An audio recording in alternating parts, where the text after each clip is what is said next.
El árbol del vampiro.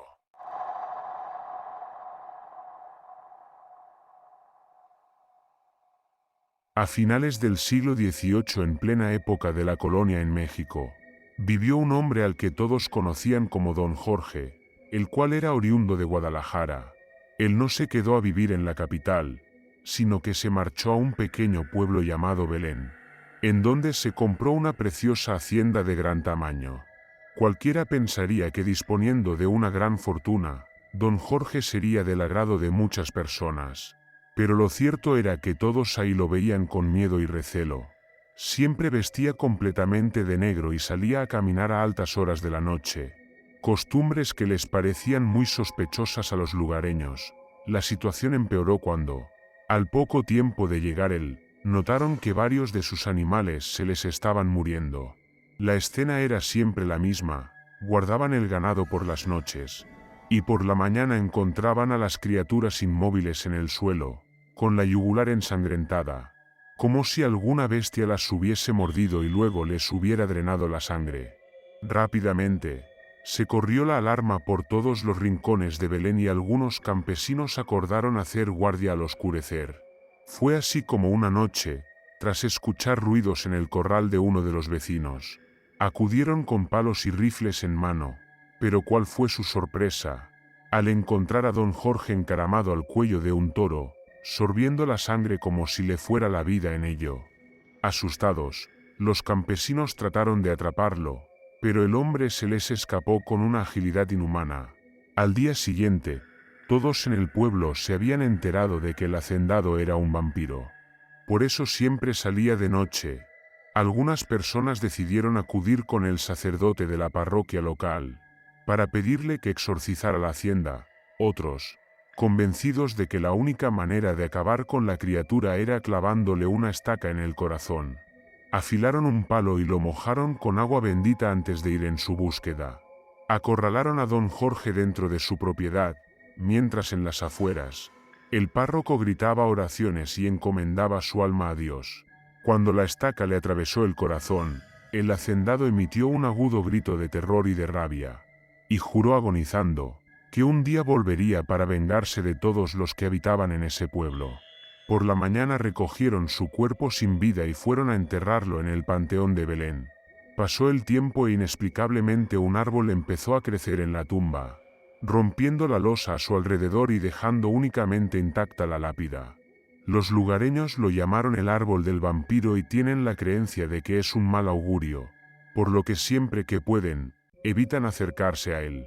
Dicen que el día en que el árbol logre atravesar la lápida, es decir, cortando desde la raíz, Don Jorge regresará a Belén para concluir su venganza, haciendo mucho daño a los descendientes de las personas que acabaron con él en vida, y así sembrando el caos.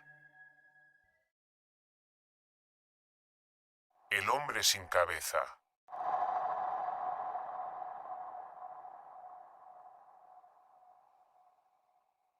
Durante los años 50, todavía era muy común ver ferrocarriles en la mayor parte de los estados de México, siendo el transporte más eficaz por aquel entonces. La historia que vamos a contar ocurre en el poblado de Nazareno, Durango, justo por el cual atravesaba uno de estos trenes. Dicen que por aquel entonces había un hombre que, además de vivir en un carro vagón, trabajaba efectuando los cambios de vía para el ferrocarril central mexicano, que era el que pasaba por ahí. Un día este sujeto fue invitado a una boda. Antes, por esos lugares se tenía la costumbre de que los novios se casaran bien temprano por la mañana.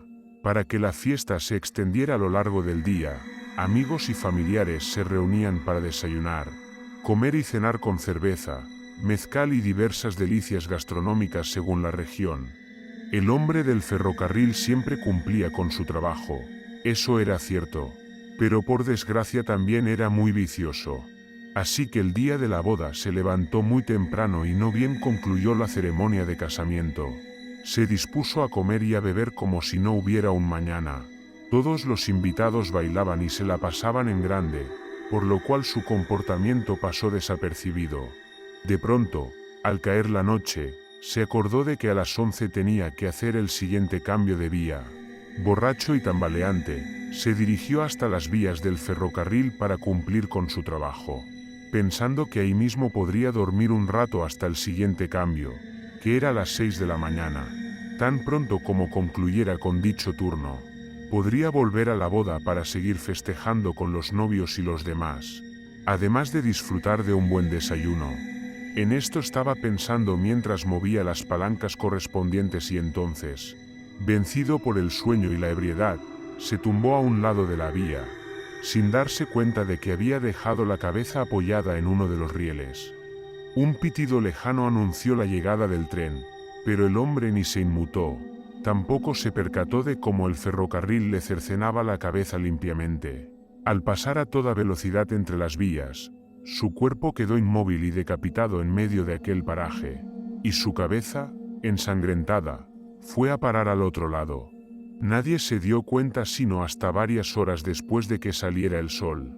Las autoridades mandaron a retirar el cuerpo de inmediato, pero el espíritu del hombre permaneció allí, ligado por la eternidad a esas vías de ferrocarril en las que por largos años había trabajado.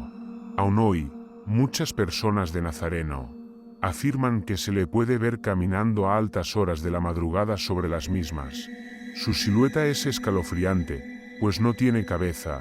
Esta la sostiene con ambos brazos mientras anda a paso ligero, y quienes se han llegado a topar con la aparición aseguran que sus ojos son tan penetrantes que hielan la sangre con una sola mirada. La monja de la catedral.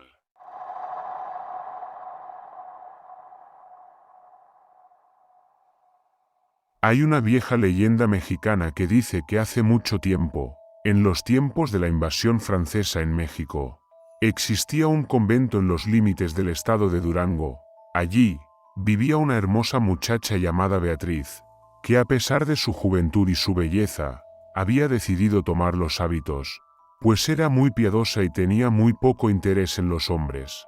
Pero cuando las tropas de Francia se presentaron para luchar contra sus compatriotas, ella no pudo evitar enamorarse de un apuesto soldado que estaba en el frente. Todos los días lo veía marchar al lado de sus compañeros, pues el batallón se había establecido frente al convento. Y aunque sus compañeras no se atrevían ni a levantar la mirada, por temor a que los soldados franceses las mataran, Beatriz siempre que podía cruzaba sus ojos con los de aquel desconocido. Un buen día, mientras ella se encontraba rezando en la capilla, escuchó que tocaban la puerta fuertemente. Al abrir, se quedó muy sorprendida al ver a su querido soldado, sangrando profusamente y pidiéndole asilo, pues el ejército mexicano había disparado contra él y sus compañeros. Dejándose llevar por sus sentimientos, Beatriz aceptó esconderlo en el convento y curó sus heridas. Le llevó de comer y de beber, y le preparó un catre para que descansara. Así transcurrieron los días y entre ambos surgió un amor muy profundo. Sin embargo, cuando el soldado se recuperó por completo, tuvo que partir a buscar a su ejército. Antes de irse, besó a Beatriz y le prometió que un día regresaría por ella. Aquella fue la última vez que la monja lo volvió a ver. Ella no tuvo manera de saberlo, pero días más tarde, cuando su amado logró reunirse con los franceses que habían sobrevivido a la última emboscada, todos fueron sitiados de nuevo por soldados mexicanos y fusilados sin piedad. Ignorante de su destino, Beatriz tomó la costumbre de subir cada tarde hasta el campanario de una catedral que se hallaba junto al convento, para mirar si acaso el hombre del que estaba enamorada había regresado por ella. Pero los días pasaron y junto a ellos, los meses y los años. La monja envejeció llena de melancolía por el amor de su vida y se rehusó a dejar de acudir a la catedral. En el fondo guardaba la vaga esperanza de que un día vería al francés aparecer para irse juntos. Una mañana, al acudir a abrir la puerta principal de la catedral, el sacerdote a cargo se quedó paralizado al descubrir un cuerpo sin vida en el suelo. Era Beatriz, que finalmente había parado de sufrir por amor al caer desde el campanario. Desde ese entonces, se dice que a veces se puede ver el fantasma de una monja, deambulando con tristeza por el lugar. A veces se la ve asomarse desde el campanario, desde donde cayó de una manera horrible, otras simplemente aparece afuera de la catedral. como una sombra que se desvanece entre las paredes. Se dice que sigue esperando a su enamorado. La planchada.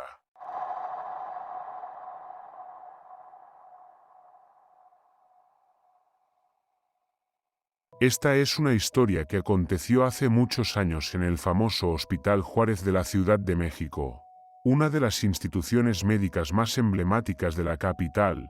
Se cuenta que por las noches aparece en los pasillos una enfermera ataviada con un uniforme que parece de otra época, pulcramente blanco y almidonado. Es ella quien visita de noche a los pacientes para asegurarse de que se encuentren bien, experimentando varios de ellos una mejoría prácticamente milagrosa al día siguiente. Dicha aparición, según dicen por ahí, no es otra sino el fantasma de Eulalia, una joven y guapa muchacha que trabajaba en el hospital antaño. Todos los que la conocían la apreciaban por su profesionalismo y cariño hacia los enfermos, así como el impecable estado en que mantenía su vestimenta. Cuentan que Eulalia se enamoró locamente de un médico recién egresado de la facultad, quien sabiéndose apuesto y con un brillante porvenir, no dudaba en coquetear con todas las enfermeras. Cuando Eulalia le declaró sus sentimientos, los dos se hicieron novios, siendo ella la más entregada en la relación. Finalmente, llegó el día en que él le propuso matrimonio, cosa que ella aceptó con ilusión. Un buen día, su pareja le dijo lo siguiente: Me marcho a un congreso fuera de la ciudad, termina de preparar nuestra boda porque cuando regrese, tú y yo seremos por fin marido y mujer. Eulalia se ocupó de tenerlo todo listo para el gran día, sin sospechar la desilusión que estaba por llevarse. Ocurrió cuando uno de sus colegas la invitó a acompañarlo a una fiesta, a lo cual ella se negó, arguyendo que esperaba la llegada de su novio, pues al día siguiente se casaban. Pero que acaso no lo sabes, mujer, el doctor se acaba de casar con su prometida, y esa no puede ser tú. Renunció al hospital precisamente porque se iba de luna de miel y al volver trabajará en otro sitio. Quebrada por el desamor, Eulalia se sumió en una profunda depresión y descuidó su trabajo.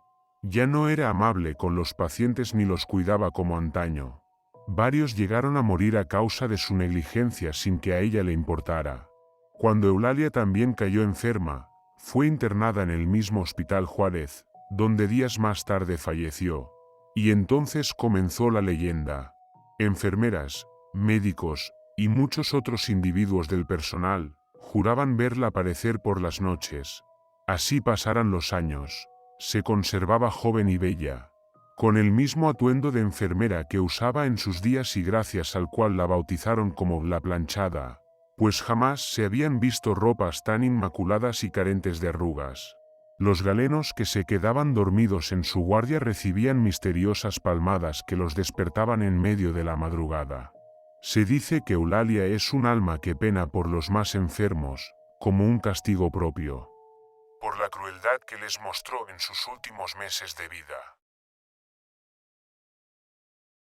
La promesa no cumplida.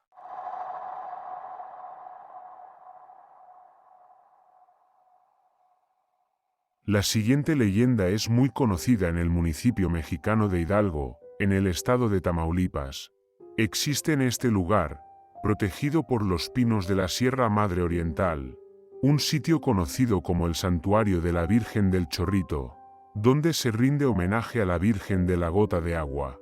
Se supone que hace cientos de años, la susodicha Virgen se apareció debajo de la cascada del Chorrito esculpida sobre una piedra. Desde entonces, los lugareños hicieron construir una iglesia en su honor, y también es habitual que vayan hasta la cascada a dejarle algunas ofrendas, pues es una imagen muy milagrosa. Hace muchos años, una madre del pueblo estaba desesperada por el estado de salud de su hijo. Al niño le habían diagnosticado cáncer, y ella no tenía dinero para pagar el costoso tratamiento que debían darle en la ciudad. Una de sus comadres le aconsejó que acudiera a ver a la Virgen y le pidiera un milagro. Eso sí, tenía que darle algo a cambio. La mujer acudió a la cascada y tras pronunciar una oración, le hizo una promesa a la Virgen. Si permites que mi hijo recupere la salud, Me comprometo a que se convierta en monaguillo y se dedique a servir en tu iglesia. Poco tiempo después, milagrosamente, el infante se recuperó de su enfermedad. Los médicos se quedaron perplejos al observar que todo rastro de cáncer había desaparecido. Sin explicación alguna, su madre era la más dichosa. Lamentablemente, pasaron las semanas y ella nunca se acordó de cumplir su promesa. Un buen día, ella y su hijo regresaron a la cascada junto con otros lugareños, pues eran las fiestas locales.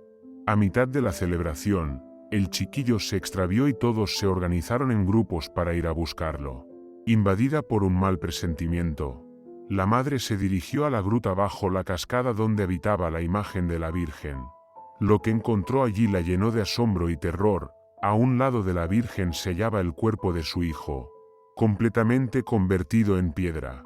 No se sabe lo que ocurrió con la mujer después de semejante escena. Lo que sí se sabe es que los pobladores de Hidalgo cuentan que lo que pasó con su hijo fue un castigo por no haber cumplido lo que prometió. Y por eso, cuando ellos acuden a la cascada, nunca se olvidan de llevar un obsequio, porque las promesas son una cosa que se deben cumplir.